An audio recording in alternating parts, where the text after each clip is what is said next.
Assalamualaikum warahmatullahi wabarakatuh. Perkenalkan, nama saya Juwita dari kelas 10 Tata Busana 1.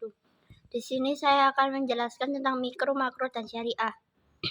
Mikro, makro, dan syariah adalah konsep yang sering digunakan dalam berbagai bidang, termasuk ekonomi dan keuangan. Berikut penjelasan singkat masing-masing konsep tersebut. Yang pertama, ekonomi mikro. Ekonomi mikro adalah cabang ilmu ekonomi yang mempelajari perilaku individu dan perusahaan dalam membuat keputusan mengenai alokasi sumber daya yang terbatas.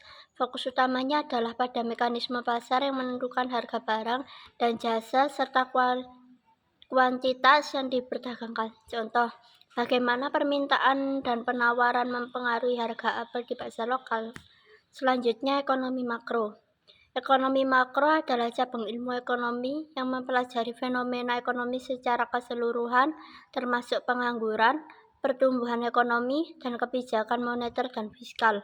Fokusnya lebih luas dan seringkali melibatkan analisis terhadap data ekonomi agregat. Contoh, analisis terhadap tingkat pengangguran nasional atau inflasi.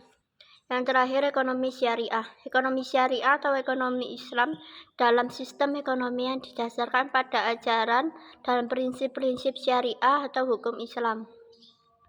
Prinsip utama dalam ekonomi syariah termasuk larangan riba atau bunga dan penerapan zakat atau pajak keagamaan.